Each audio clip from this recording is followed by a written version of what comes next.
Many people believe that great wealth is usually built through winning the lottery or an inheritance, which is not true because a lot of self-made millionaires usually get wealthy over time through this thing known as investing. Not trading, but investing consistently over an extended period of time, leveraging on this thing known as compound interest, which we will talk about later. So what I'm talking about is investing and not trading. A lot of people also have the misconception that trading is investing, which is not true. Firstly, investing focuses on building your wealth through compound interest over the long term by purchasing and holding assets such as equities, cryptocurrency, bonds, or real estate and stuff like that. Whereas trading aims to capitalize on the short-term swings of the market for profit. Trading is a little bit like a job, while investing is a little bit more like a lifestyle, a life planning sort of thing.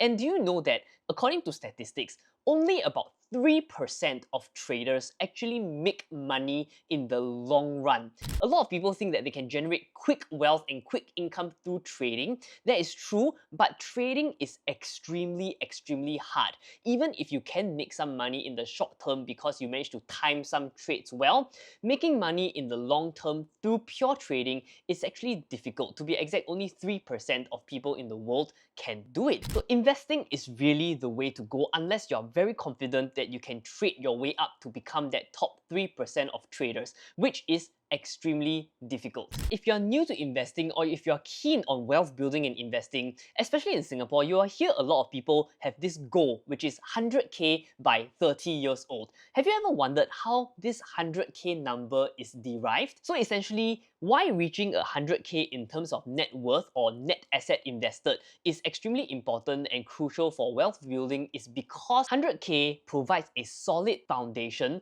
for this thing known as compound interest to work to your favor. Usually saving and earning the first 100k is the toughest because most of the money from 100k will not come from your returns from investing the money, but will come from you saving up that money. So saving that first 100k mostly is reliant on your hard work and your discipline to invest and save your money. So historically, the stock market returns about 9, 10, 11, 12% per annum. So let's just take adjusted for inflation, let's just take 7% per annum for the purpose of this video. For example, if you invest $10,000 every year, that is roughly about $833 per month. At 7% per annum compounded returns, it will take you roughly about 7+ years to get to 100,000.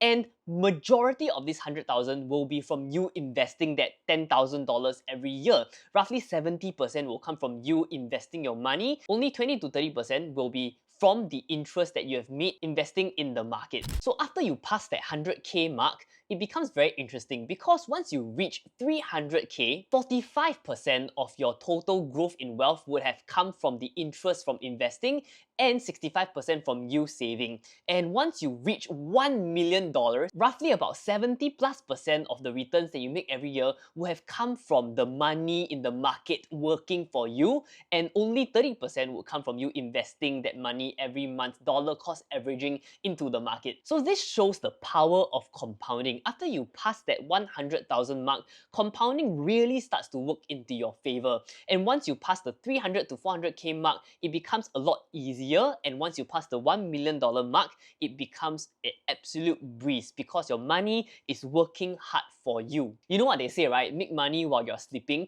Investing in the correct and good safe assets over time is the surefire way to do that. Because the first 100k is the toughest, starting early has a huge advantage because we have a longer time horizon. In the world of investing, you definitely will have heard this thing known as time in the market always beats timing the market. Talking about how if your money is in the market and you dollar cost average into the market every month, it really works to your favor rather than you trying to time the market and trying to predict the market swings and make profits off of that, aka trading, which honestly nobody can predict fully. Another thing to take note is the cost of investing. When you're investing in ETFs or mutual funds or individual stocks or crypto, every platform or every avenue has a fee, which is why a lot of people around our age these days in our 20s, 30s or 40s like to invest in ETFs because the fees for investing in ETFs is extremely low compared to traditional mutual funds, which you usually buy through a financial advisor advisor or insurance company, which charges a 1 to 2% management fee. Whereas ETFs usually charge like 0.15%, 0.1%, 0.2%, which is much lower. So one thing to take note when you're investing is the impact of fees, because the fees can amount to a pretty big amount over time. Just like how the compound interest works to your favor, the compounding of the fees also matters a little bit. So my personal take is to avoid high fees by choosing low-cost brokers or low-cost ETFs so that you can save on those fees. However, if you are an extremely busy person because you are in a high-income earning job or you are building your business such that you increase your revenue, it is not a totally bad idea to engage a financial advisor, even if it means paying higher fees, to have your money invested by a professional. Because investing your money with high fees is definitely better than not investing your money at all. So this is really up to you. If you have the time and don't mind spending the effort to do your research on what to purchase, what to dollar cost average into, low-cost ETFs or low-cost brokers buying individual stocks or cryptocurrency is one of the best ways to do it. But everybody has a different affinity, has a different liking to different asset classes. So it's up to you to do your research and decide what is best for you based on your income, your risk appetite, as well as your financial goals. Another tip I personally have is to think in percentages and not in absolute figures. So for example, you can set a personal goal to say that this year I will invest 10% of my income every month rather than $500. Why? Because your income changes, right? Sometimes you have bonuses and you get salary increments and stuff like that. If you think in percentage, it's actually much easier. This becomes a little bit easier to manage psychologically as well. Thinking to invest, say,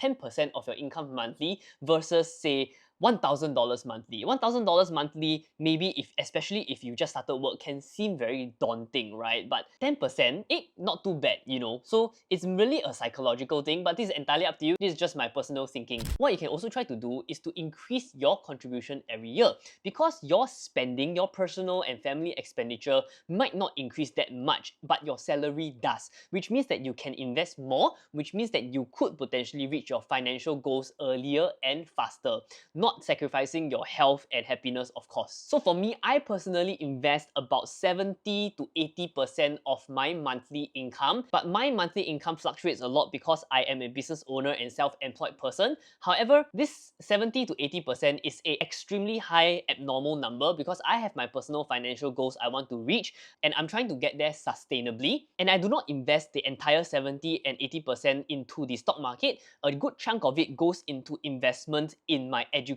learning new things, and a good chunk of it also goes into reinvesting into my businesses, whether it's developing a new service or product or just reinvesting in the business generally. So out of the 70 to 80%, maybe only 20 to 30% goes into my investments in the stock market, in the equity market, and other stuff that I invest in. So how many percent of your salary or your take-home pay you invest every month is really up to your appetite. If you want to retire comfortably at 60 to 65 years old, you don't need to be super extreme like me, investing 70 to 80% of your income. You can, at 10 to 20% seems like a very comfortable amount for most people. Another quick tip is that auto invest is extremely good. I personally use Interactive Brokers, which has this recurring investment feature, which means that I can set up the recurring buy and recurring transfer every month. Every month, Interactive Brokers just buys the stocks and ETFs that I assign it to, unless my general investment thesis changes. This thing just goes on every month until I review it every quarter and I see if there are any changes I like to make. Usually,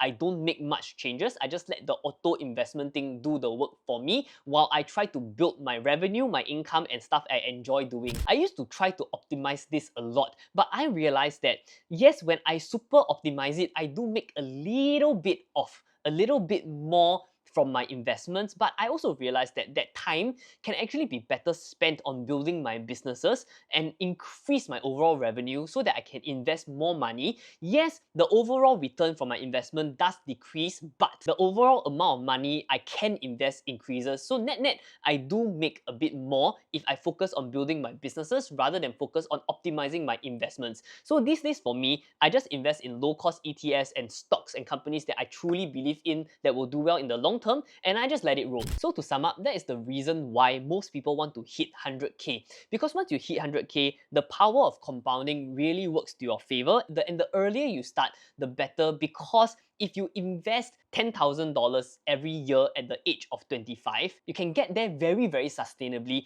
to reach your retirement goal in 20 or 30 years. However, if you only start investing at the age of 55, you only have 10 years to invest and grow your money, which means that in that 10 years, you have to invest more money and it's riskier because time in the market is very, very important. How long your funds are in the market. If you want to learn how to invest properly, what to invest and stuff like that, please do not watch my videos because I do not teach you how to invest or what to invest in. Please check out the YouTube channels and blogs of my friend Honey Money SG, Calvin Learns Investing, and SG Budget Babe. These are my favorite. These are the few people that I think provide very, very good content that is very, very easy to understand. Please go and learn from them. If you like stuff like building businesses, building career, building brand and stuff like that, please drop me a like, subscribe, and I'll see you in the next video. Peace!